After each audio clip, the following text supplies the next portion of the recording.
I signed the investment papers without a lawyer because I trusted my best friend. 6 months later, I discovered he gambled it all away. I, 32 have always considered myself a good judge of character. I'm cautious with my money, thoughtful about my relationships, and I don't trust easily. That's why what happened with my best friend of 15 years hit me so hard. I'm still processing it, but writing it down might help me make sense of it all. It started about 8 months ago. My friend and I were having beers at our usual spot, something we'd done hundreds of times before. He seemed excited, more animated than usual. After his second drink, he leaned in and told me he had something big to share. "I'm starting my own tech company," he said, eyes gleaming with the kind of enthusiasm I hadn't seen since college. "It's a platform that connects local farmers directly to restaurants. Cutting out the middlemen, farm to table, but streamlined." The idea sounded solid. He'd always been the entrepreneurial type, constantly talking about disrupting industries and innovation. He had a business degree and had worked for a few tech startups before, so it wasn't completely out of left field. "I've got investors interested already," he continued, "but I need some initial capital to build a prototype and secure the contracts I've been negotiating." I nodded, genuinely impressed. "Sounds promising. How much are you looking for?" "I need about $50,000 total. I've already secured $30,000 from other investors." He paused, taking a swig of his beer. "I was hoping you might be interested in coming in for the remaining $20,000. My stomach tightened. That was a significant amount of money, not my life savings, but close to what I'd been setting aside for a down payment on a house. But this was my best friend, someone I trusted implicitly. "I'll make it worth your while," he continued. "You'd be getting in on the ground floor. Once we secure series of funding, your share could be worth 10 times that." The business plan he outlined sounded legitimate. He had market research, projected growth charts, and a timeline for development. He even showed me early design mock-ups of the platform on his tablet. It all looked professional and well thought out. "Give me a few days to think about it," I told him. I did my research. The market he was targeting did seem underserved. Farm to table was trending, and restaurants were always looking to cut costs while improving quality. My wife was more skeptical, suggesting I start with a smaller investment, but ultimately supported whatever decision I made. 3 days later, I transferred $20,000 to his business account. He made me sign some paperwork, nothing too complex, just outlining my stake in the company and the terms of the investment.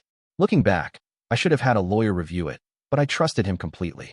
For the first month, everything seemed fine. He sent weekly updates about development progress, meetings with potential clients, and technical challenges they were solving.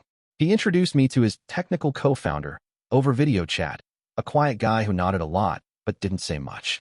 I found that a bit odd, but my friend assured me he was just shy and more comfortable with code than conversation. The second month, the updates became less frequent. "Just busy building," he'd text when I asked for updates. I gave him space. Startups are demanding, and I didn't want to be that overbearing investor.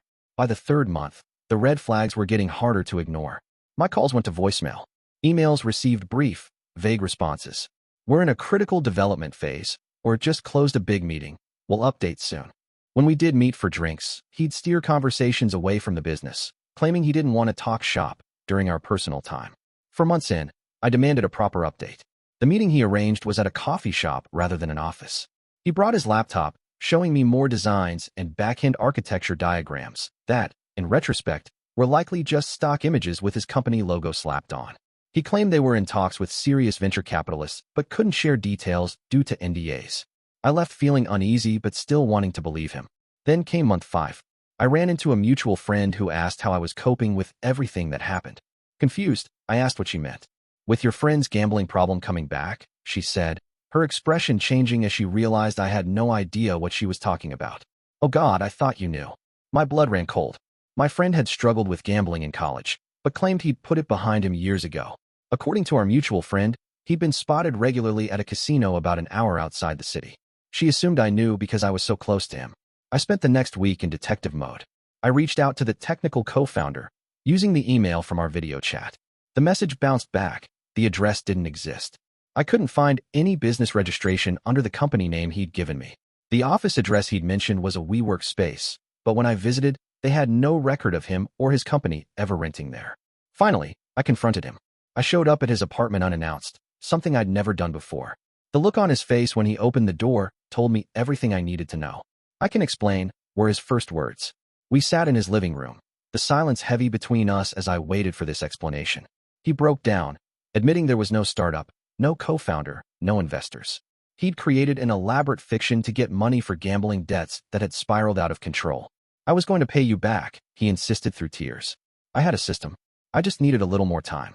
The mock-ups, the business plan, the research, all fabricated or stolen from other sources. The technical co-founder was a friend of a friend who'd been paid $100 to sit through a video call and look busy. Every update, every progress report, all lies to buy more time. I left his apartment in a daze, the betrayal settling into my bones like a chill I couldn't shake. Update 1, 1 week later. The shock has worn off, replaced by a cold anger that keeps me up at night. I've contacted a lawyer who specializes in fraud cases. She reviewed the agreement I signed and confirmed it's a legitimate investment contract, which ironically works in my favor. He committed clear fraud by misrepresenting what the money would be used for. I filed a police report and provided them with all the evidence I have: the fake business documents, our text exchanges, emails, and my bank transfer records. The detective assigned to the case said they'd investigate, but warned me these cases can be complex, especially when they involve personal relationships. My wife has been my rock through this. She hasn't once said, "I told you so," even though she had reservations from the start. Instead, she's helped me compile evidence and kept me grounded when my thoughts spiral towards self-recrimination. The hardest part isn't the money, though that hurts plenty. It's the loss of 15 years of friendship. Every memory now feels tainted, every shared experience called into question. Was any of it real? How long had he been seeing me as a potential mark rather than a friend? I've heard through mutual friends that he's taking time to sort himself out. Apparently, he's told some people I'm overreacting to a business disagreement. The gaslighting continues, it seems. Update 2, 1 month later. The legal process is moving forward, slowly but surely. My lawyer seems confident we have a strong case for fraud, but recovering the money might be difficult. According to her, he's likely spent most of it already on gambling and paying off other debts. I've been going to therapy to process the betrayal. My therapist says what I'm experiencing is similar to grief. I'm mourning the death of a friendship and the person I thought I knew.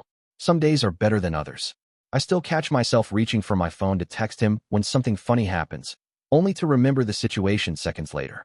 Our mutual friends have largely taken my side after seeing the evidence, though some have tried to stay neutral.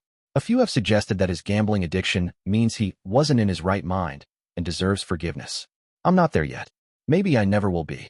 The detective called yesterday. They've expanded the investigation after finding evidence this wasn't his first fraudulent investment opportunity.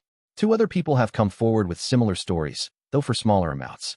It's both vindicating and devastating to know I wasn't the only one. Update 3, 3 months later. Court date is set for next month. He's hired an expensive lawyer, which makes me wonder where that money came from. He reached out through his attorney with a settlement offer. He'll pay back $5,000 now and the rest in monthly installments. My lawyer advised against accepting, saying it's likely a tactic to avoid criminal charges, and there's no guarantee he'll keep paying after the initial amount. I ran into him at the grocery store last week. It was the first time I'd seen him since the confrontation at his apartment. He looked terrible, thinner, with dark circles under his eyes. He tried to approach me, but I just turned and walked away. I didn't trust myself to speak to him without causing a scene. Later that night, I received a long email from him. He claimed he's been in treatment for his gambling addiction, attending GA meetings daily. He wrote about how shame had kept him lying, how one small deception snowballed into an avalanche he couldn't control. He didn't explicitly ask for forgiveness, which I appreciated. Instead, he acknowledged that he'd destroyed something irreplaceable and would carry that guilt forever. I haven't responded. I'm not sure I will. Update 4, 6 months later. The legal case concluded today. He pleaded guilty to fraud charges as part of a deal that includes restitution payments, probation, and mandatory addiction treatment. He avoided jail time, which has me feeling conflicted. Part of me wanted to see him face more serious consequences, but another part recognizes that incarceration wouldn't help him address the underlying addiction. The restitution plan requires him to pay back the full $20,000 plus legal fees over 3 years. My lawyer warns me not to expect to see all of it, but the first payment arrived on time last week. I've started volunteering at a financial literacy program for teens, teaching them about investment scams and the importance of due diligence. It's been therapeutic, turning this negative experience into something that might help others avoid similar situations. My wife and I have put our house hunting on hold for now. The lost investment set us back, but we're slowly rebuilding our savings.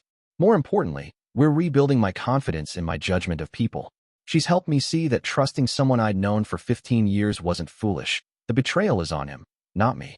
As for our former friendship, I've accepted that it's over. The person I thought I knew doesn't exist. Maybe he never did.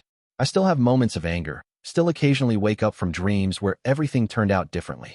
But those moments are becoming less frequent. A mutual friend told me he's moved to another state for a fresh start. Part of me wishes him well and hopes he gets the help he needs.